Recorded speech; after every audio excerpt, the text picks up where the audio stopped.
Okay, hello everyone.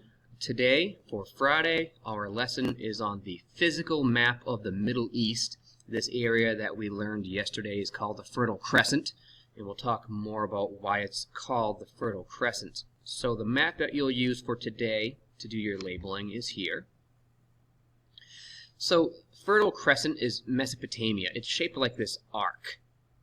A-R-C, like an arc. It kind of goes this way. It's not a straight line. It's not up and down.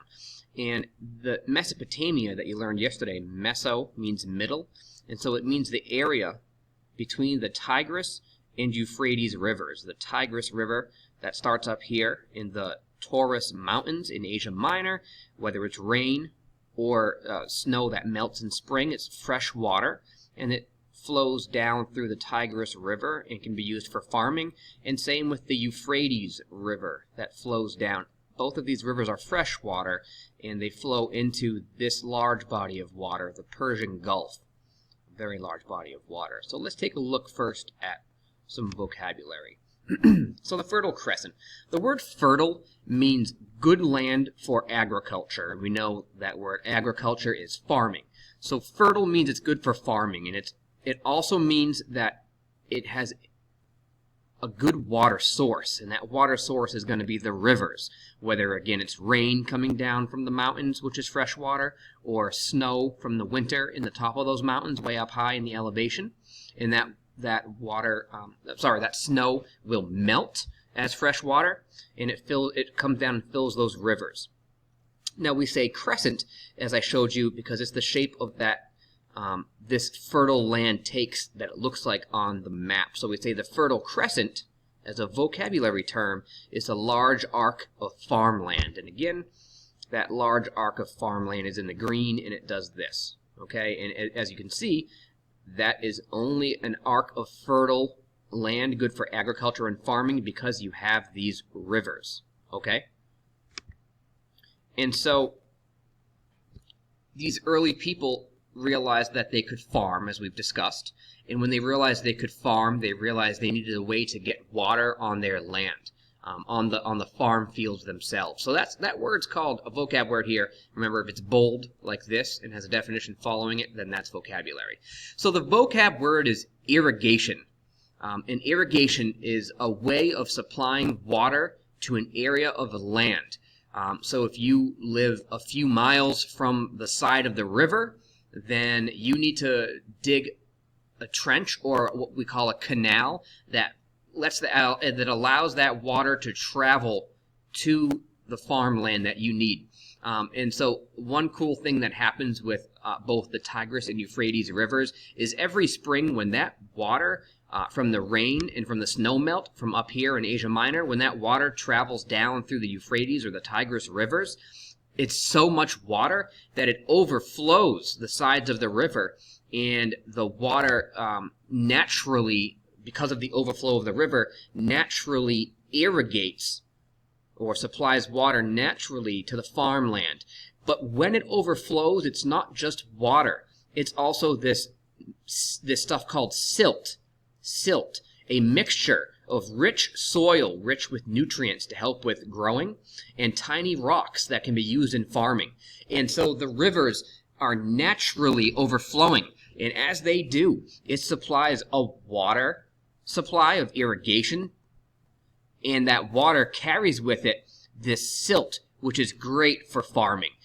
It's really the stuff that you put down if you want to grow grass, or if you want to grow vegetables in a garden. You need to make sure there's water, and you need to make sure that there is nutrient-rich soil. So the silt comes from just the bottom of the rivers, and when the overflowing of the rivers happens in the spring, because of that, because of the water that's coming down from the mountains and the highlands, it naturally irrigates water, and the water naturally carries the silt from the bottom of the rivers, and it puts it on that farmland. It's extremely useful. Once that overflow of the water and the silt happens, then the farmers are going to take their seeds, they're going to plant it in that soil on the ground, which has already been irrigated with water. It already has silt for good farming. It's a good rich soil. And then they continue to supply water with canals and irrigation, kind of like sprinkler systems that you might have in a yard today.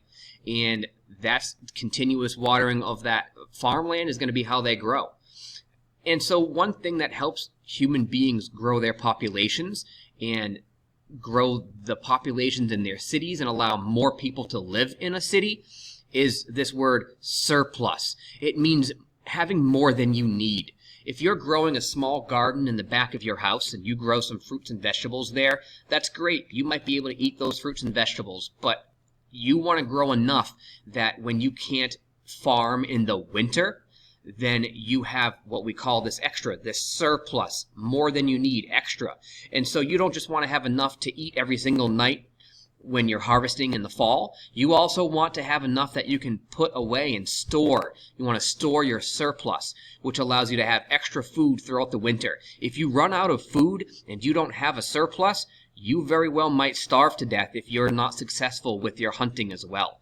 And so having a surplus allows early humans to grow their populations and store more food for the winter months. And then in the spring, once the rivers overflow, it delivers water and silt once again, and that's basically the circle of life right over there from the Lion King. It's gonna keep having these rivers overflow every spring, and every winter you're gonna grow hopefully enough in the fall. The summer and the fall you'll grow enough. You'll harvest it in the fall before it gets too cold and dies, and then you'll have hopefully enough food that is a surplus for the winter if you're looking to survive.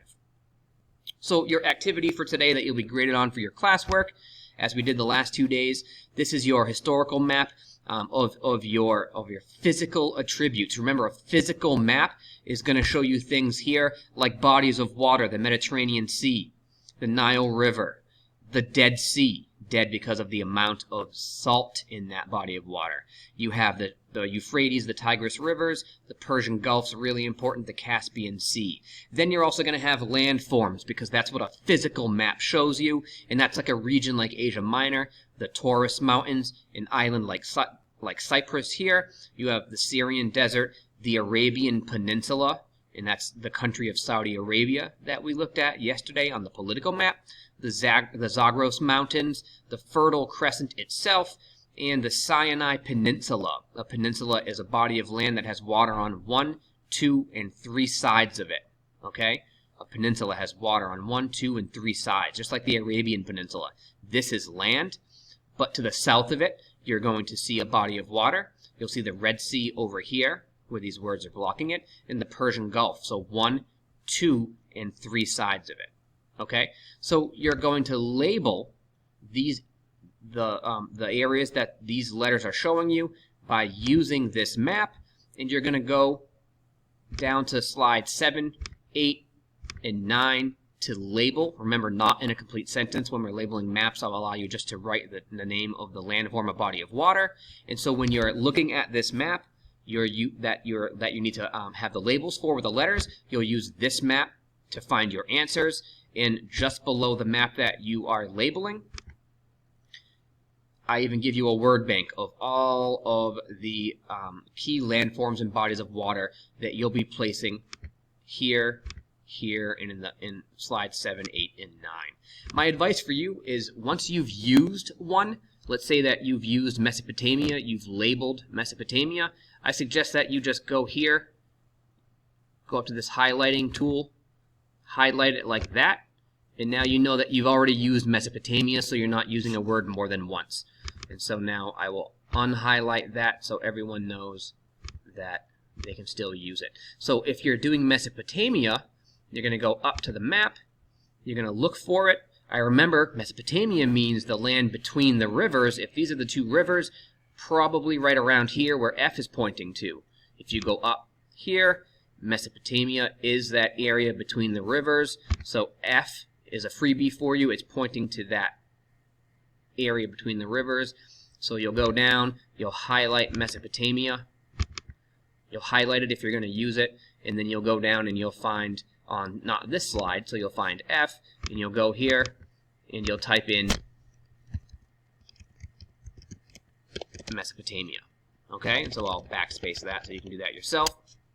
So I give you 1 there. So that's what we're doing for our activity today, and we're going to meet back on the Zoom at the end of class. And remember, we are able to monitor your screen and see what you're getting into and what you're working, or if you're not working, we can see you actively working in these docs as well. If you need any help, as always, if we're on the Zoom, just ask the question in chat, or come off of, turn your camera on and unmute yourself and speak to me and ask me a question, or you obviously can go into Google Classroom and message me like we've been doing. So let's make sure that we're labeling accurately. We're using this map. You have your information on your notes and your vocab there. You're going to find where these letters are. You have a word bank, and you'll label A through E on this slide, F through J on that slide, and K through O on that slide. Best of luck.